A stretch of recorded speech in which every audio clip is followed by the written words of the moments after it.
Fala pessoal, tudo bem? Mestre Nacional Thales Bond aqui, estou de volta para poder trazer para vocês mais um vídeo da nossa série de partidas históricas. Dessa vez, o lendário grande mestre Vassili Smyslov vai entrar nas 64 casas, tá? Nós vamos falar um pouquinho dele. Temos uma partida bem bacana aqui, onde o Smyslov ele mostra como jogar contra a defesa siciliana, mais especificamente contra as variantes que o peão ele vai até E5 e deixa a casa de D5 fraca, tá bom? O Smyslov ele está de brancas nessa posição, jogando contra o Rudakovsky, que está com as peças pretas. Ele começa abrindo com o peão do rei. O Rudakovsky joga aqui o lance C5, o Smyslov joga o lance padrão, cavalo F3, dominando o centro do tabuleiro, preparando para poder abrir a posição, colocando o peão à casa de D4, onde ele vai ter a abertura dos dois bispos na posição. O Rudakovsky opta pela variante com E6, mas a gente vai ver que na sequência, logo, ele vai acabar jogando o lance E5. Essa variante E6 geralmente tende a dizer que o jogador ele vai jogar alguma espécie de siciliana Taimanov, siciliana Paulsen, siciliana Kan, ou talvez uma Sveshnikov, uma Scheveningen por transposição, né, jogando D6 nos próximos lances, tá bom? O Smyslov joga D4, peão captura, cavalo captura, tudo certinho. Observa que mesmo o Smyslov perdendo o peão central, ele ganha em troca a abertura dos dois bispos. Muitas vezes no xadrez nós vamos ter que abrir mão de algumas coisas para poder ganhar em outras coisas. Então ele abre mão de um peão central, mas vai jogar com os dois bispos abertos. Cavalo F6, tocando o peão G4, que precisa ser defendido, e ele defende com cavalo para C3, defende o peão, desenvolvendo uma peça. Depois disso, segue D6, onde a gente praticamente tem uma transposição para uma espécie de Scheveningen, de novo, né? Scheveningen aqui nessa posição, que é uma formação muito conhecida. O Kasparov gostava muito de jogar essa formação de Scheveningen, né? Uma variante que geralmente aqueles jogadores agressivos eles optam por jogar. O Smyslov opta por uma variante bem posicional com o bispo E2. Aqui segue bispo para E7, simplesmente desenvolvendo um bispo e preparando para fazer um roque por parte das brancas, roque por parte das pretas. E agora, nesse momento aqui, o Smyslov ele opta por jogar o lance bispo E3, desenvolvendo a última peça menor, ou seja, ele terminou o desenvolvimento das peças menores aqui. A única coisa que falta para ele poder terminar a parte da abertura é conectar as torres por meio do desenvolvimento da dama para a casa de D2, possivelmente. Mas aqui, o Rudakovsky ele joga o lance cavalo para a casa de C6, colocando uma certa pressão no centro, mas permitindo que o Smyslov opte por uma expansão muito interessante, que é por meio do lance F4. Esse é um ataque muito temático, né? As brancas preparam para em algum momento jogar rei H1 e começar um ataque no flanco rei das pretas. E aí o Rudakovsky joga com dama C7, o Smyslov joga com dama E1, preparando para poder passar a dama para o flanco rei, para aumentar a eficácia do ataque e também de uma forma profilática defender o ponto de E4. E aí o Rudakovsky ele vê aqui a oportunidade de mudar a estrutura.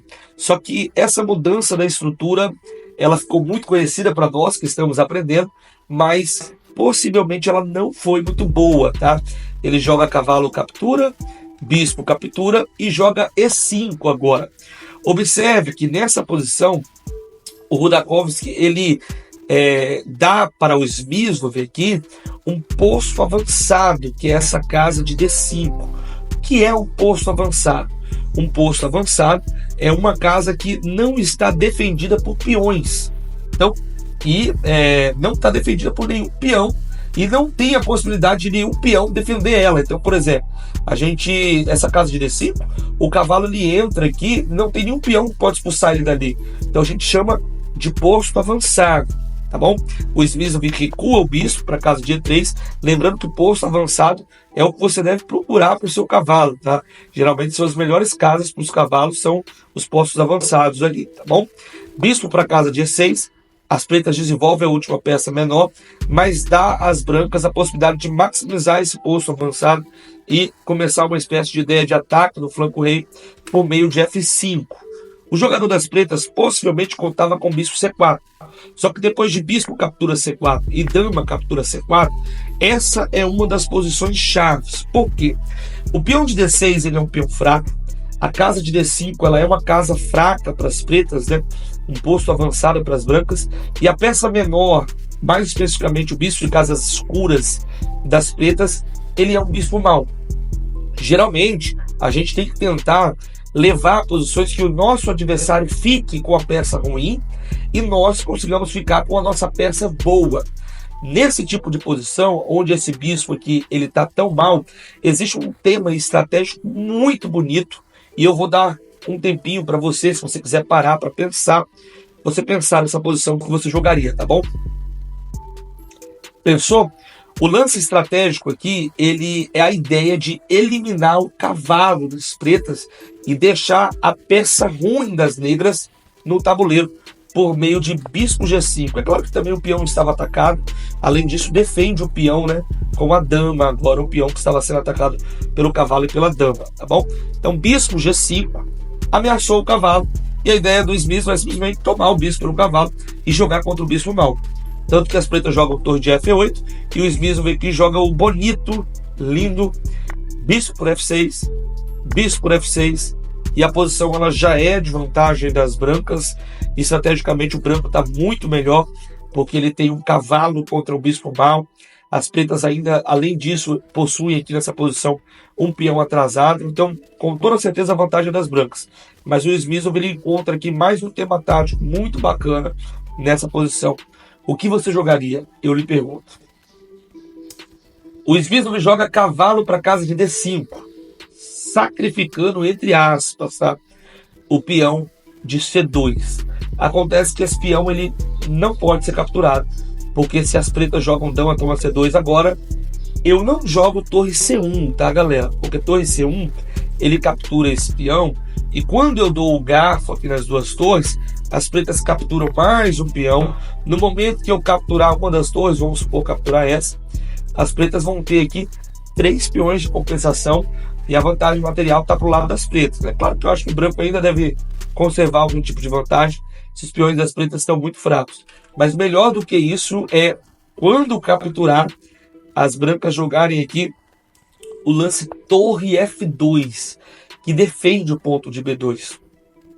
Já que se as pretas jogam agora, tiram a dama, né, para D3, o garfo acontece direto.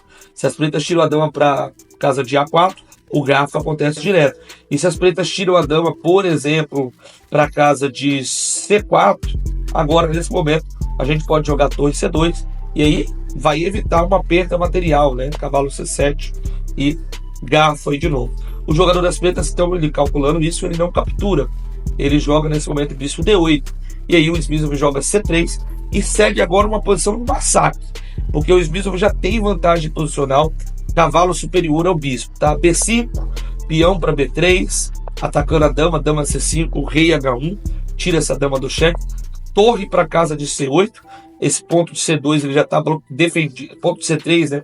Ele já está defendido pelo cavalo, torre F3, a ideia agora é passar peças para poder tentar executar algum tipo de ataque, rei H8, F6, esse é lindo, porque quebra totalmente a posição do rei das pretas, peão captura, dama H4, ameaça aqui a ideia de jogar torre H3 agora e executar algum padrão de mate.